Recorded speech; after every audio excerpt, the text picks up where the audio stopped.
Hey, this is SwagDean from Dice Commando, and we have another video in this new series, being a retrospective look back at the history of Destiny on various topics. And today I'm going to get into dunking on some of the worst unique characters from each set, the rare or sadly sometimes legendary cards that you were annoyed to pull whenever you opened a pack. Now, I chose unique characters just because a lot of non-uniques have been pretty terrible. For every Padawan, there was at least two others that never saw play, or at best were a cheap splash of color in a deck. So hired guns, etc. So dunking on non-uniques was too easy. Uh, but uniques were characters that were potentially could be someone's favorite character, and FFG delivered some real clunkers to sour your mood when you opened up that pack. So let's get into them.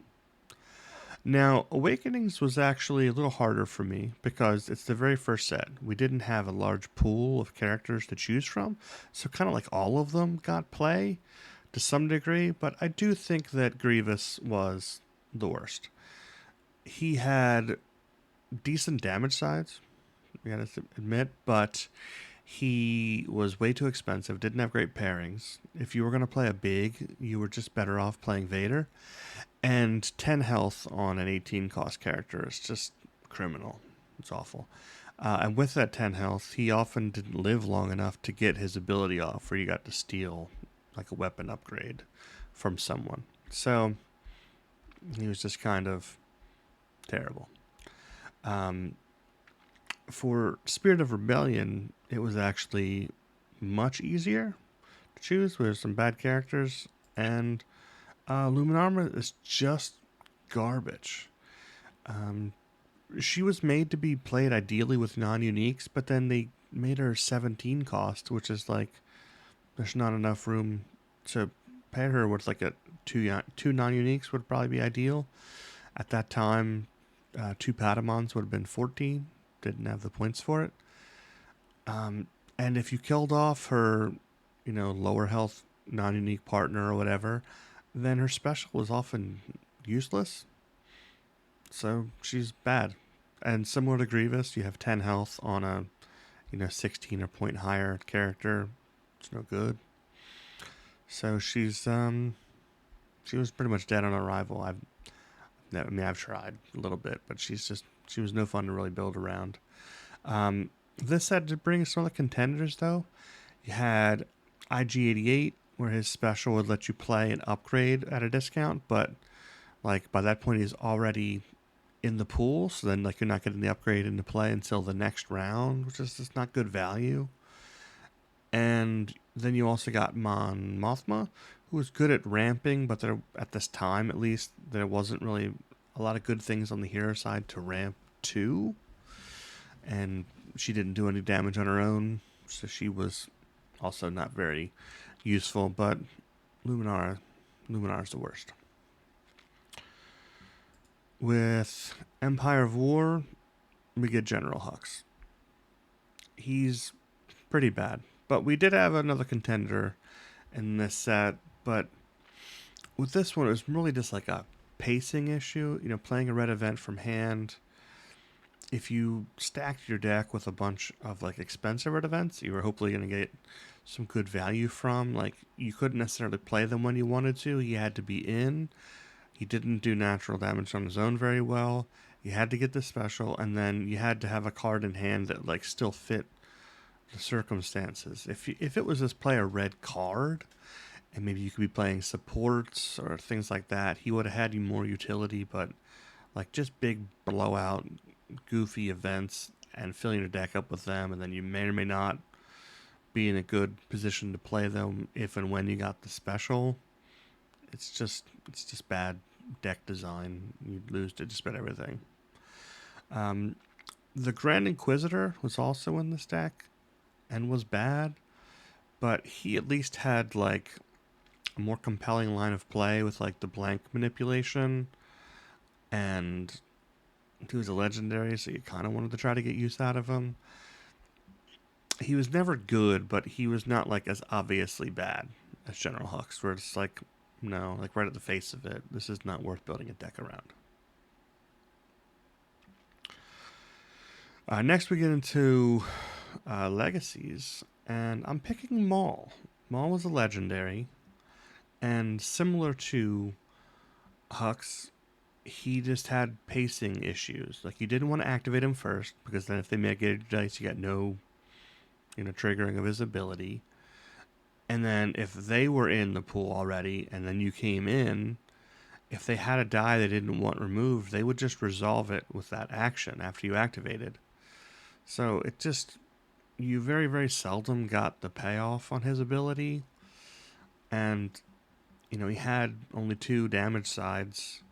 So, a lot of times if you didn't always roll into the mitigation, you had to fix your dice first. It was just, the whole sequencing didn't come together very often. But I do think that he's not like as obviously terrible some of the other sets, but he's not good.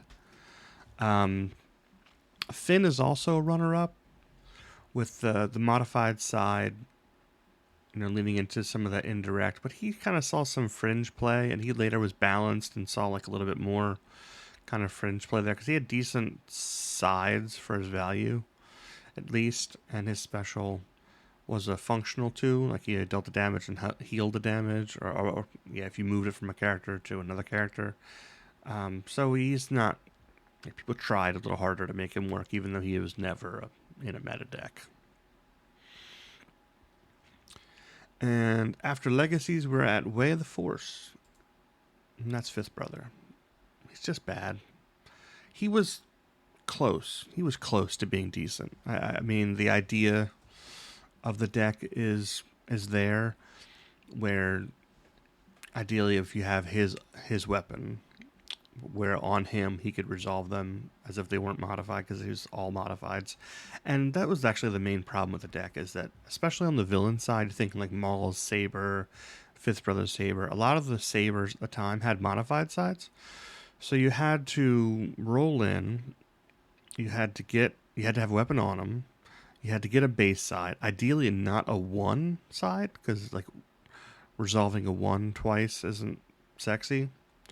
So you wanted to get a 2 or a 3, and then not having that mitigated, and also getting the special on the character. There's only one of those, like, just like that storm, that perfect storm, just doesn't happen often or ever.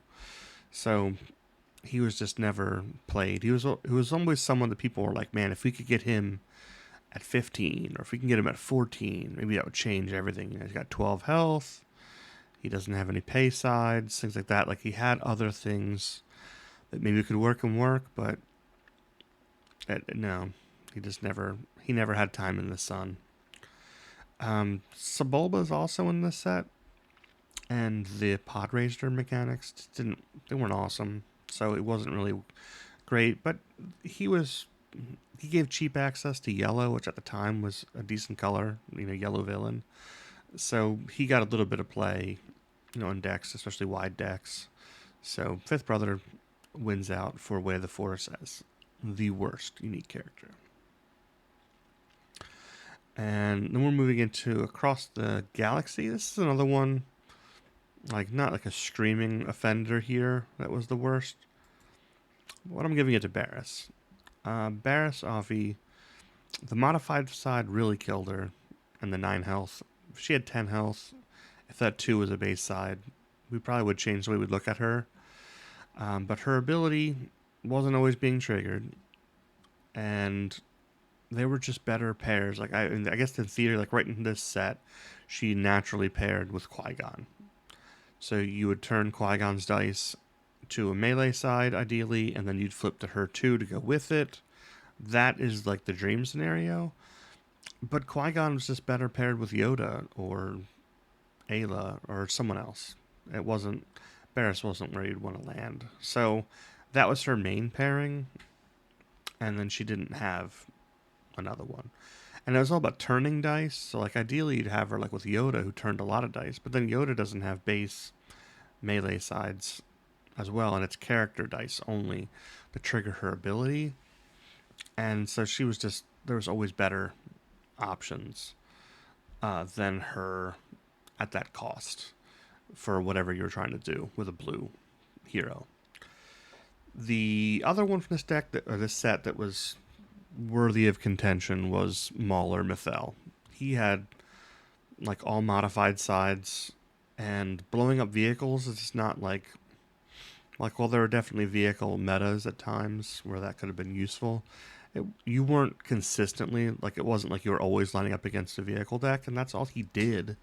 So if you rolled up against another melee grouping, you had no vehicles to blow up, he was a waste of time. So he was just never a good pairing. He was never worth having. So those two fought it out. I'm giving it to Barris because Mauler, at least cheap red guns with vehicle synergy. It wasn't as many there. I guess if you wanted to build one of those decks, he would have made sense, but Barris is bad. Let's see what we got next. Next, we have Convergence. We got a couple candidates here. I'm going with this one kind of personally because I felt like I wasted a lot of time trying to make this deck work, and it was very disappointing, and that is Dameron. Like, you read the card, and a lot of things that were out at the time, like military camp. Boom. You use the ability on military camp, you activate all your troopers, you use his action, you resolve all the dice. Like ideally, maybe his 2 focus, flip everything to damage sides, smack your opponent. You know, hopefully don't get mitigated. It's fast, it's easy, it's awesome. It wasn't awesome. You would do all of that, you would resolve all your damage, and then you would just sit there and take it in the face for the rest of the round, and then eventually you'd lose.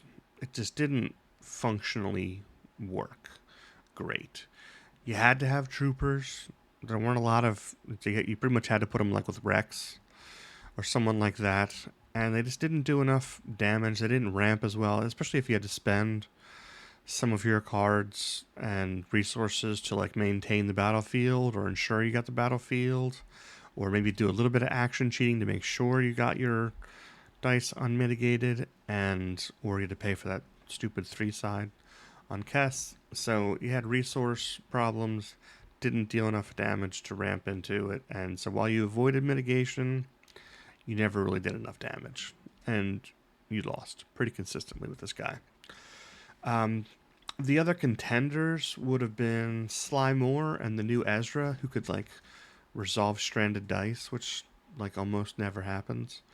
So, but they were both at least cheap, you know, options that could get you some splash of color. So, you know, you might have seen a little bit of Ezra, or Sly went with the new Palpatine at the time. So they weren't as annoying as Kess, who just, like I said, he looks like he should work, and then you just lost. You just lost if you played him.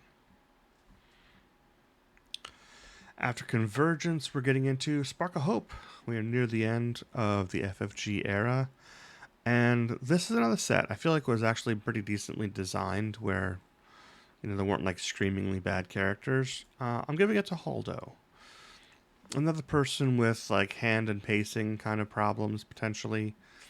Obvious vehicle synergies, and her special, playing vehicles for cheap, was tempting to play and just throw a whole bunch of red vehicles out.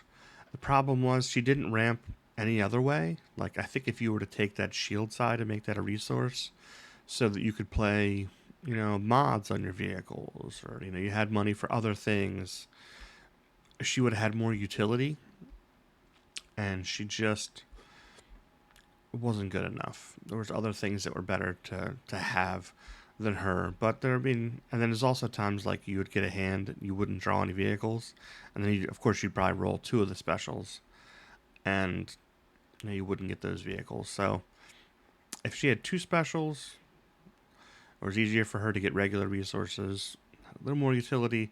She's right on the edge of being like decent, and I'm giving her the markings for the worst.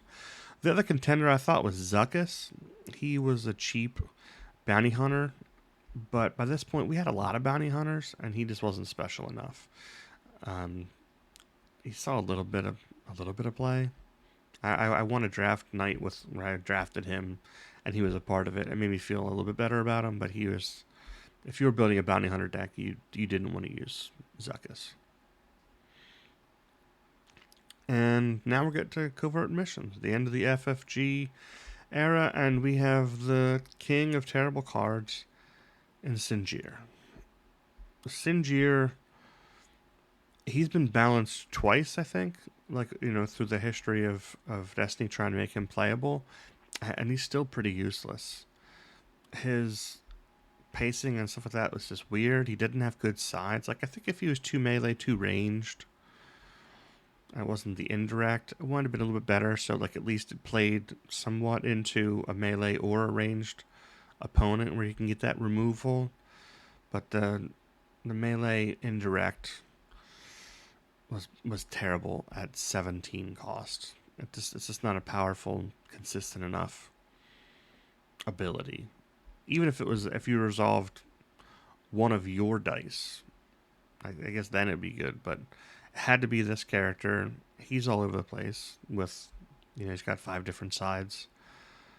And then you had to have your opponent have that. It just wasn't a good ability. I think with the ARH, I think at some point they got him down to 13. So they took 4 points off.